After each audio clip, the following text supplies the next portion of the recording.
It's obvious there's a problem with this cow's hoof, and in this video, we're going to fix it. Before this cow came into the crush, she was showing extreme signs of pain on this front left foot. So when we got her in the crush and got the foot in the air, we picked up our trusty angle grinder and set about fixing it.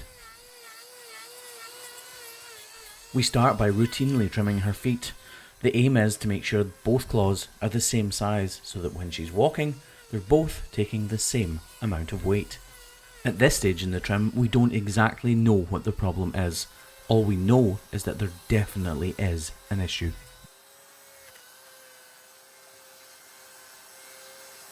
A black mark is beginning to show in the typical sole ulcer site. Using this razor sharp hoof trimming knife, we begin to remove layers of hoof horn to unveil what is underneath.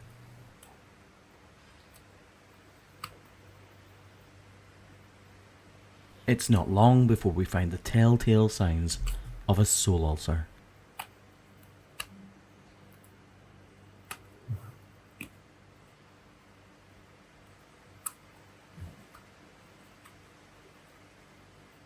Having had so much experience with cow's feet, I know that the problem isn't just as simple as it looks at this point.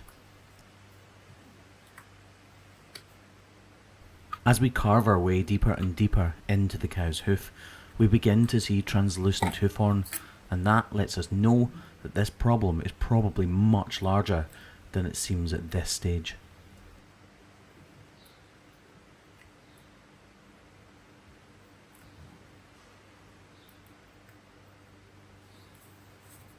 I need to break through into the cavity, but this hoof horn is extremely flexible because it's new and moist and near to the core of her foot. Unfortunately, she's flinching because she's not enjoying me touching it. Using the hook and the blade of the knife, I try to cut into the problem which is causing the pain, but I'm struggling.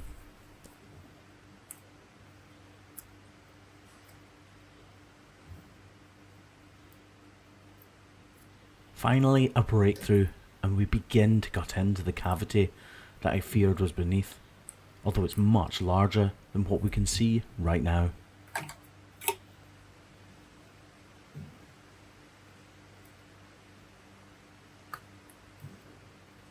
I absolutely need to remove all of the hoof horn from over the top of this problem, but the hoof horn and tissue that you can see being unveiled is extremely delicate.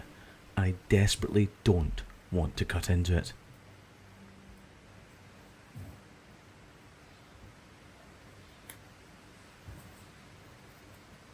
As I force my knife through the hoof horn, you can actually see it flexing away from the interior or the core of her hoof.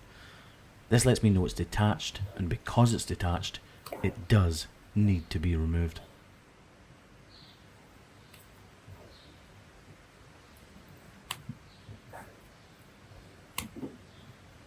I use my grinder to remove the bulk of the material from the affected foot, and while it's in my hand, I get that near side claw ready to take a block.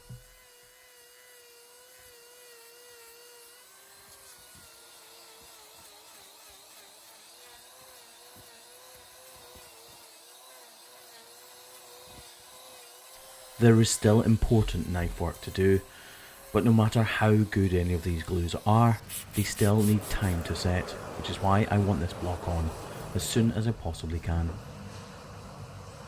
Right, here comes the most delicate part of the trim. Removing fractions of millimeters of hoof horn from a cow's foot isn't easy.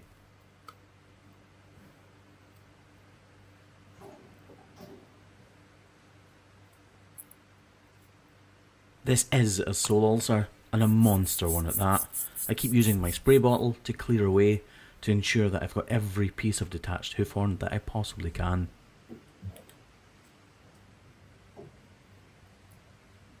Right, we're nearly there. Just one final spray and clean down to ensure that we've done the best job we possibly can for this cow.